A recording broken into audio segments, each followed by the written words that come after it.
Film dibuka dengan sekelompok remaja pecinta astronomi yang sedang berkumpul di area pengamatan. Mereka menikmati langit malam melalui teleskop dan terlihat sangat bersemangat mengenali setiap bintang. Di antara mereka ada seorang anak bernama Leo Biederman yang memang memiliki minat besar pada astronomi dan cukup memahami nama serta posisi bintang. Saat sedang mengamati langit, Leo melihat sesuatu yang menurutnya tidak biasa, yaitu sebuah titik cahaya yang seharusnya tidak berada di posisi tersebut. Gurunya mencoba menenangkan Leo dengan menjelaskan bahwa mungkin saja itu hanya satelit yang kebetulan melintas. Namun, guru itu tetap menyarankan agar temuan tersebut dikirimkan ke observatorium untuk memastikan kebenarannya. Alcor. It's something else. It's probably a satellite. Adegan kemudian berpindah ke observatorium Wolf, tempat seorang ilmuwan bernama Marcus Wolf sedang memeriksa hasil kerja dan data-data yang masuk. Ketika ia menerima foto kiriman Leo, ia langsung melakukan pengetikan ulang. Dari perhitungan cepatnya, Dr. Wolf menyadari bahwa objek tersebut bukan bintang ataupun satelit, melainkan sebuah komet besar yang bergerak di jalur orbit bumi dan memiliki potensi menabrak bumi. Menyadari betapa gentingnya situasi itu, Dr. Wolf segera mengumpulkan semua data ke dalam sebuah amplop yang diberi label nama Leo Biederman untuk dikirimkan ke pusat penelitian. Namun, saat ia bergegas menuju kota, nasib buruk menimpanya. Mobilnya mengalami kecelakaan di jalan pegunungan dan jatuh ke jurang, menyebabkan seluruh data penting itu ikut hilang bersama dirinya. You have reached the department.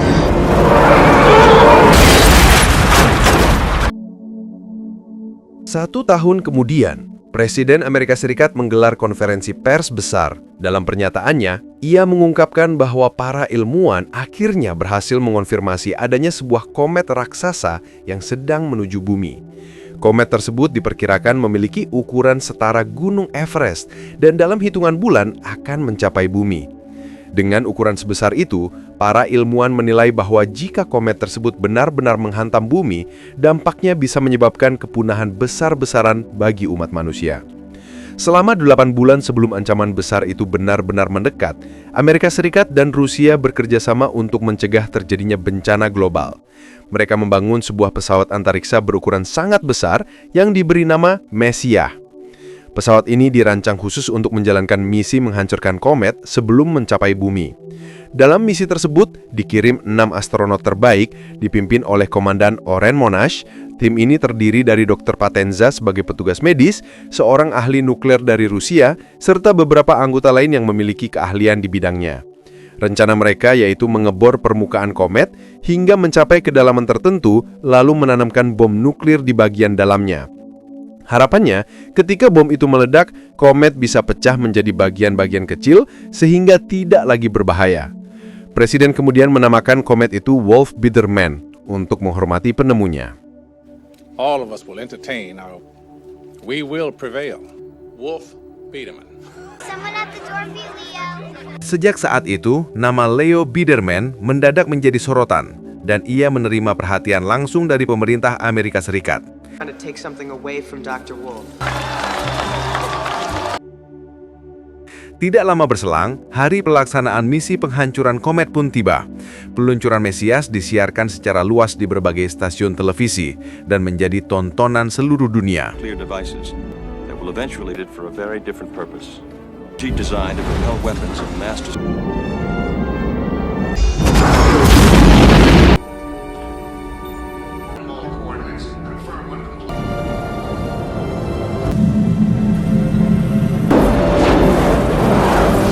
Namun tantangan mulai muncul ketika Messiah akhirnya mendarat di permukaan komet. Pesawat itu tiba-tiba kehilangan kontak dengan pusat kendali di bumi.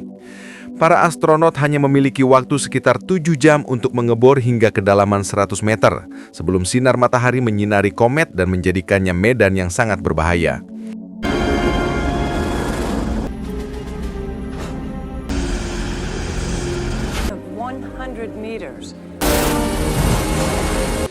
Ketika waktu yang tersisa tinggal 1,5 jam, Monash baru mencapai kedalaman sekitar 75 meter.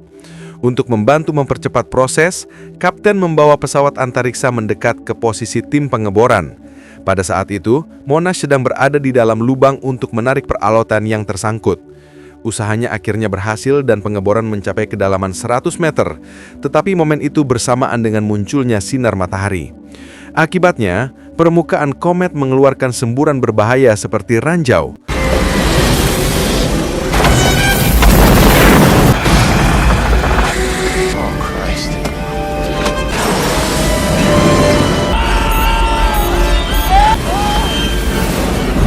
Monash kehilangan penglihatan karena tidak mengenakan pelindung UV, sementara Potenza terpental keluar angkasa akibat ledakan kecil yang terjadi.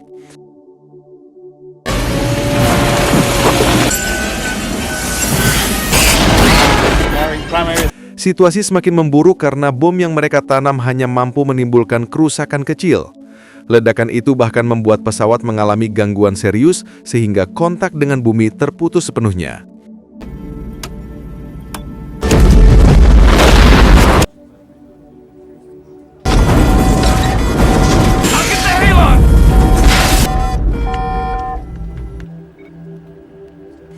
Setelah menerima laporan terakhir mengenai kondisi tersebut, Presiden akhirnya tampil ke publik untuk menyampaikan permintaan maaf atas kegagalan misi Messiah dalam menghancurkan komet Biedermann. Setelah kegagalan misi itu, komet Biedermann terpecah menjadi dua bagian besar yang kini bergerak langsung menuju bumi. Menyadari situasi semakin genting, Presiden mengumumkan dua langkah cadangan yang telah disiapkan apabila misi sebelumnya tidak berhasil. Langkah pertama adalah operasi bersama antara Amerika Serikat dan Rusia. Mereka telah menyiapkan sebuah rudal berukuran raksasa bernama Titan yang dirancang untuk meledak pada jarak tertentu agar bisa mengubah arah lintasan komet tanpa merusak atmosfer bumi. Namun, Titan belum dapat diluncurkan sekarang karena secara perhitungan ilmiah, rudal itu hanya akan efektif jika ditembakkan ketika komet sudah berada cukup dekat. Sebagai langkah kedua, pemerintah telah membangun kompleks perlindungan bawah tanah yang sangat besar yang dirancang untuk menampung sekitar 1 juta orang beserta hewan dan tumbuhan yang dibutuhkan sebagai fondasi kehidupan baru. Tempat tersebut mampu menopang kehidupan selama kurang lebih 2 tahun hingga kondisi udara kembali aman.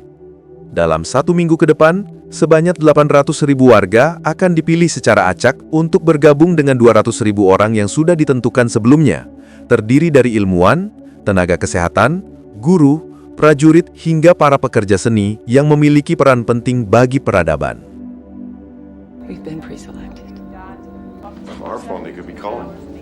Sementara itu, kapal antariksa yang sebelumnya hilang kontak, akhirnya dipastikan masih bertahan.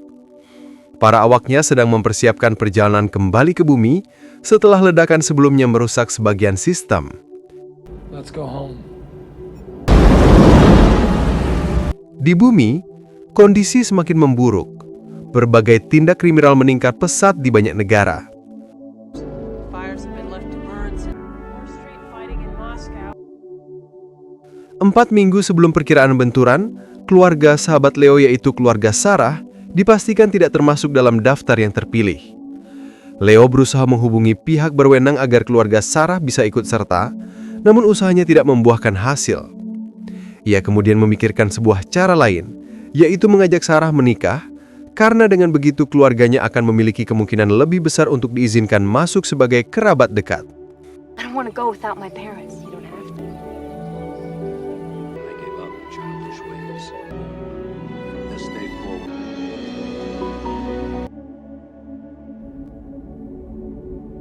Sayangnya, 2 minggu kemudian, ketika petugas militer datang untuk menjemput orang-orang yang terdaftar, nama keluarga Sarah tidak ditemukan dalam daftar resmi. Tidak ada pengecualian yang dapat diberikan, sehingga keluarga Sarah terpaksa tertinggal. I'm sorry. Let's go. We have the list. We're not on the list. I need to stay with you. Come or stay, young lady. This bus is moving.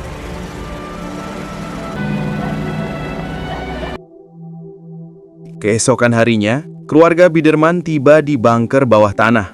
Suasananya dipenuhi ketegangan. Namun Leo masih memikirkan Sarah yang tidak ikut dalam rombongan evakuasi. Meskipun orang tuanya berusaha menahannya, Leo tetap bersikeras kembali karena ia merasa bertanggung jawab. sebagai seorang suami dan harus memastikan keselamatan istrinya. Akhirnya ia memutuskan keluar dari barisan evakuasi dan kembali ke permukaan.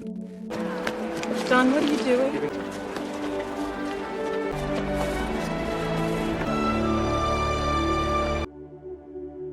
Sementara itu, Jenny kembali melakukan siaran langsung. Ia menjelaskan bahwa komet Wolf-Biederman kini hanya berjarak sekitar 14 jam dari bumi. Rudal Titan yang menjadi harapan terakhir telah diluncurkan, namun hasilnya tidak sesuai yang diharapkan. Titan tidak mampu mengubah arah komet karena kekuatannya tidak cukup besar. Presiden kemudian tampil di hadapan publik dan menyampaikan bahwa komet tersebut dipastikan akan menabrak bumi. Meskipun membawa kabar yang berat, Presiden menegaskan bahwa umat manusia masih memiliki peluang untuk bertahan. 2 pecahan komet diperkirakan akan jatuh di Samudra Atlantik yang akan menimbulkan tsunami besar hingga menyapu daratan sejauh 1.000 km. Sementara pecahan yang lebih besar diprediksi akan menghantam wilayah daratan di Kanada. Hantaman inilah yang paling mengancam, karena setelah benturan terjadi, debu dan partikel yang terlempar ke atmosfer dapat menutupi sinar matahari selama kurang lebih 2 tahun. Kondisi itu dapat membuat hampir seluruh tumbuhan dan hewan tidak mampu bertahan hidup. The wave will wash inland. New York City, leave now. Within a week, the skies will be dark with animal life within. Good luck to us all.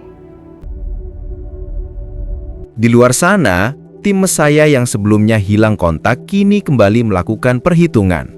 Komandan Monas meyakini bahwa 4 bom nuklir yang masih tersisa mungkin cukup untuk menghancurkan pecahan terbesar komet, sehingga bencana yang terjadi dapat diminimalkan. Masalahnya, bahan bakar pesawat hanya cukup untuk 1 perjalanan pulang ke bumi. Jika mereka melanjutkan misi, tidak ada lagi kemungkinan untuk kembali. Walaupun begitu, sang kapten menyampaikan keputusan yang tegas. Mereka akan tetap menjalankan misi terakhir itu dan mengorbankan diri demi kelangsungan hidup umat manusia. Ia mengatakan bahwa jika misi ini berhasil, nama mereka akan dikenang selamanya.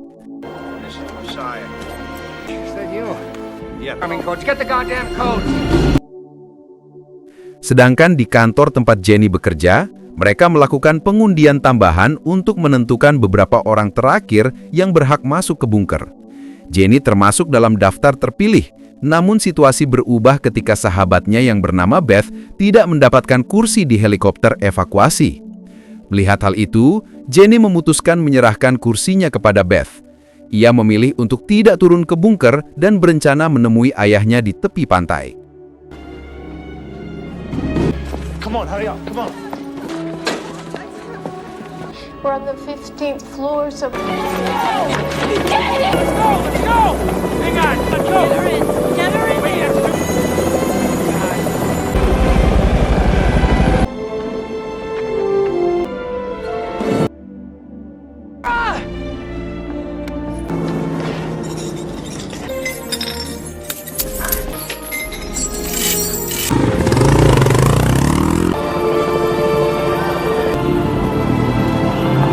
Sementara itu, Leo akhirnya berhasil menemukan keluarga Sarah. Kondisi lalu lintas yang penuh kepanikan membuat perjalanan mereka menuju dataran tinggi hampir mustahil dilakukan dengan mobil. Kemacetan memenuhi jalan, sehingga mereka harus memikirkan cara lain jika ingin mencapai tempat yang aman sebelum gelombang besar datang.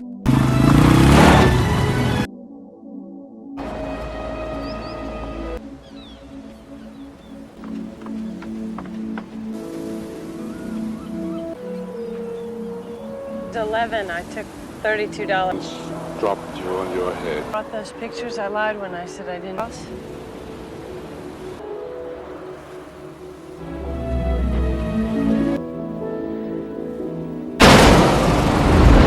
Situasi semakin mendesak karena pecahan komet Biederman yang lebih kecil akhirnya memasuki atmosfer dan jatuh ke Samudra Atlantik.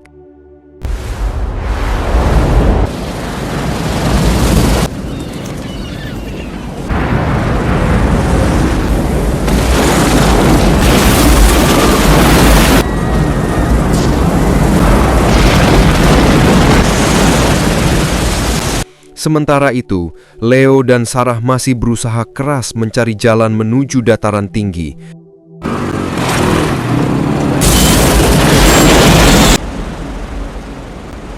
Di sisi lain, kontak dari pesawat antariksa Messiah kembali masuk ke pusat kendali di bumi. Komandan Monash tidak dapat menjelaskan rincian rencana mereka karena waktu yang sangat terbatas. Namun ia meminta kode pengaktifan untuk keempat bom nuklir terakhir. Petugas yang mendengar permintaan itu segera memahami apa yang sedang direncanakan oleh tim Messiah. Keluarga para astronot yang hadir di ruang kendali memberikan salam perpisahan, menyadari bahwa keputusan ini adalah pengorbanan terakhir mereka.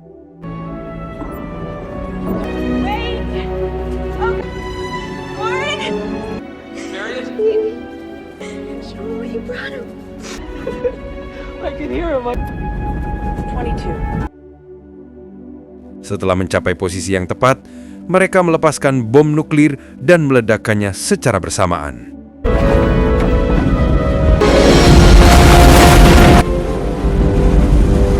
Ledakan itu memecah komet menjadi bagian-bagian kecil sehingga pecahan yang tersisa tidak lagi membahayakan bumi. Berkat tindakan heroik tim Messiah, umat manusia berhasil diselamatkan dari kepunahan. Film ditutup dengan pidato presiden yang berdiri di hadapan reruntuhan Gedung Putih, memberikan harapan bahwa dunia bisa kembali bangkit setelah bencana tersebut. Film pun selesai. Semoga dapat diambil pelajarannya dan sampai jumpa di alur cerita seru selanjutnya.